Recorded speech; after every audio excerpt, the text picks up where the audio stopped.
pour commencer. C'est quoi le franc CFA? On va voir sur une carte les pays dans lesquels cette monnaie a cours, pays d'Afrique francophone. C'est quoi au juste, depuis quand et pourquoi cette monnaie a-t-elle été instaurée à l'époque? Oui, comme vous savez, dans les années 1930, c'était la grande période protectionniste. Et donc, les empires coloniaux voulaient avoir leur précaré. Donc, la Grande-Bretagne va créer la zone sterling en 1939 et la France va créer la zone franc. Donc, en Afrique de l'Ouest et en Afrique centrale.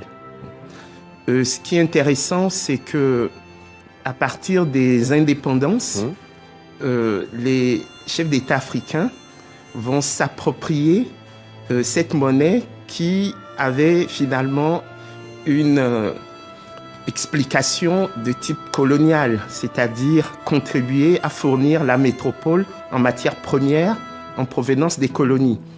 Donc ce que nous appelons cette insertion primaire au sein du commerce international va perdurer.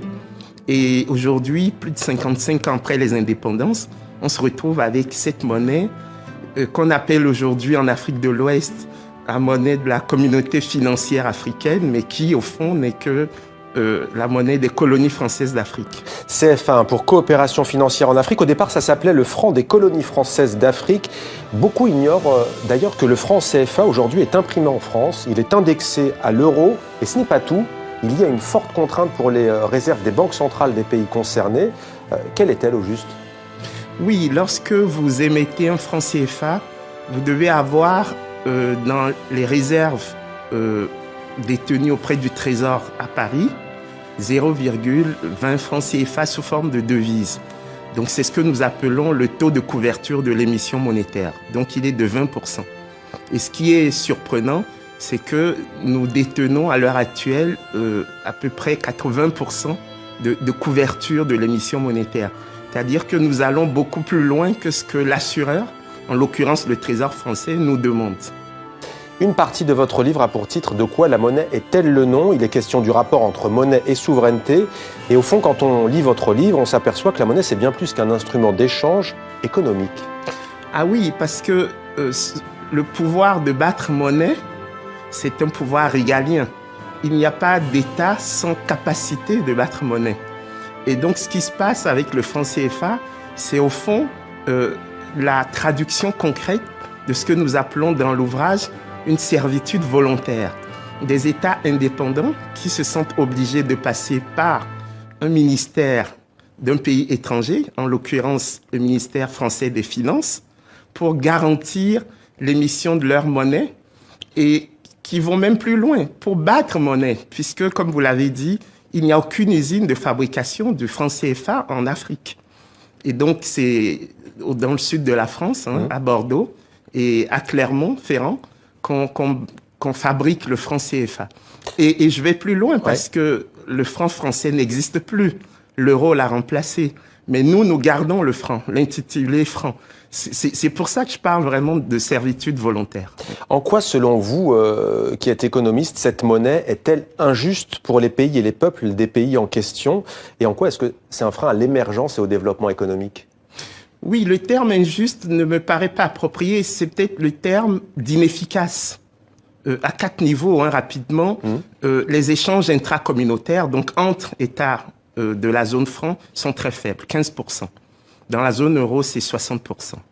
Deuxième chose, on voit bien que le CFA arrimé à l'euro, qui est une monnaie très forte, grève la compétitivité des économies africaines.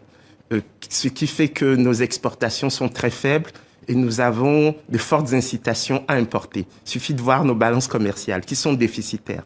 Troisième point, le financement. Il y a un rationnement du crédit. C'est difficile d'emprunter dans nos pays.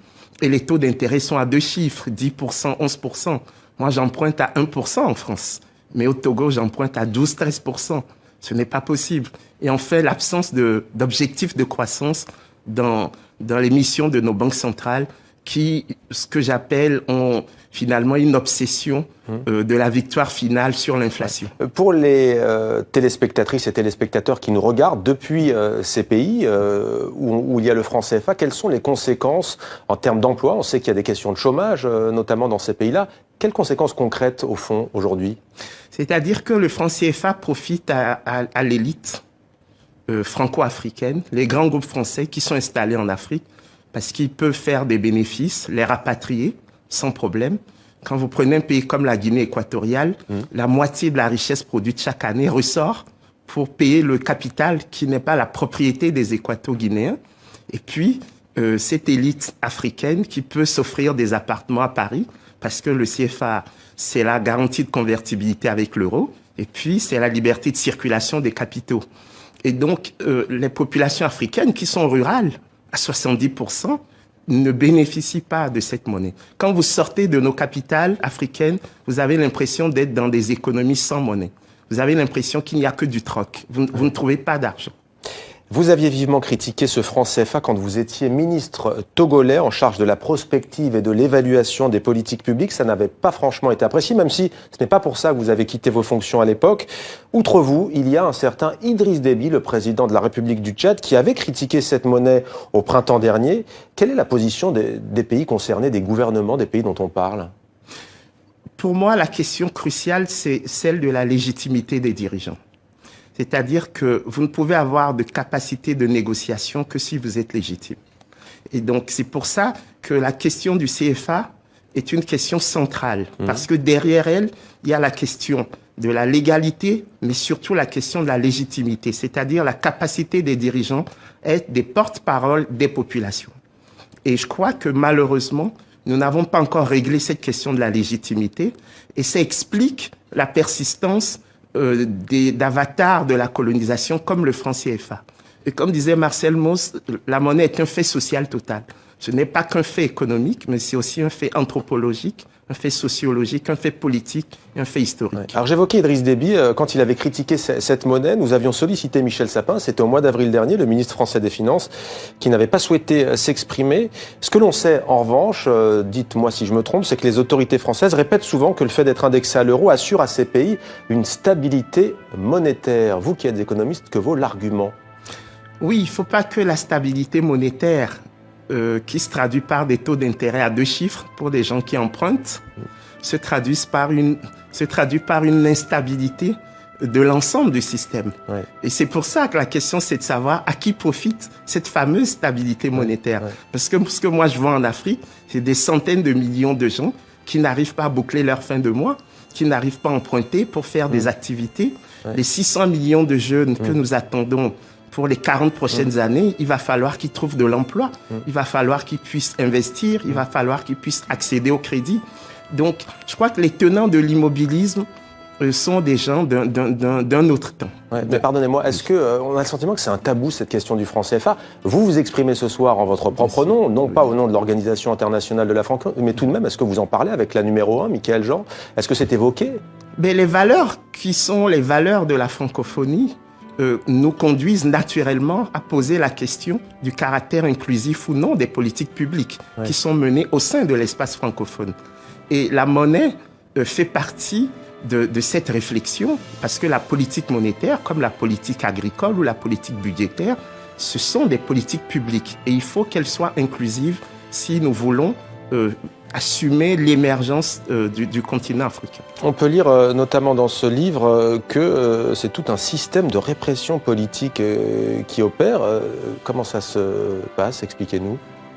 Non, ce qui se passe, c'est simplement, c'est que vous avez 2 visions du monde. Ouais. Il y a une vision du monde qui consiste à dire qu'il y a les sachants d'un côté, et puis de l'autre, ceux qui ne comprennent pas grand-chose. On sait ce qui est bon pour vous, en fait. Exactement. Ouais. Ça, c'est tout le consensus de Washington. Ouais. Qui a conduit à ce que vous connaissez, c'est-à-dire une augmentation de la précarité et une montée des insécurités. Et puis de l'autre, il y a d'autres personnes, et j'espère en faire partie, qui estiment qu'il faut des politiques publiques inclusives, qu'il faut mettre tout le monde dans le coup. Ouais, mais concrètement, on remplace le franc CFA par quoi aujourd'hui? Je ne vous demande pas de trouver un nom pour chaque pays, mais concrètement, quelle monnaie pourrait être Déjà, il faudrait rendre le franc CFA beaucoup plus flexible de sorte que nous puissions financer les économies. Parce que, au fond, l'objectif de nos banques centrales, c'est la défense de la parité entre le CFA et l'euro. Ce qui fait qu'il y a une répression financière qui est faite exprès. Et donc, l'objectif déjà, c'est de rendre cette monnaie plus flexible.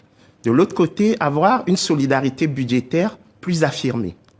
Et enfin, avoir un vrai pouvoir politique au sens de ce qu'on appelle cette capacité à faire de la confédération, c'est-à-dire à mutualiser les politiques publiques. Juste pour finir, on pourrait comparer avec la zone euro. Les pays européens ont eux aussi capitulé leur autonomie monétaire. Certains reprochent dans les courants souverainistes, voire d'extrême droite, ou en tous les cas de gauche radicale, de sortir de l'euro et de revenir au franc. La différence entre l'Europe et nous, c'est qu'il y a une classe moyenne en Europe. En Afrique, vous n'avez pas de classe moyenne. Donc, vous avez une petite minorité qui a une responsabilité énorme, mais qui n'assume pas cette responsabilité historique, celle de conduire les populations vers un meilleur épanouissement. Donc ça, c'est la grande différence. Et nous ne pouvons pas nous contenter, nous, les élites africaines, de voir comme ça cette minorité étrangler les populations. Vous êtes optimiste pour la suite ou pas du tout? Je suis un pessimiste actif, comme disait Hubert Beuve-Marie. Merci beaucoup, Kako Nubukpo, d'avoir été avec nous. Je rappelle que vous êtes économiste. Sortir l'Afrique de la servitude monétaire, à qui profite le franc CFA? C'est aux éditions La Dispute. Merci à vous. Merci.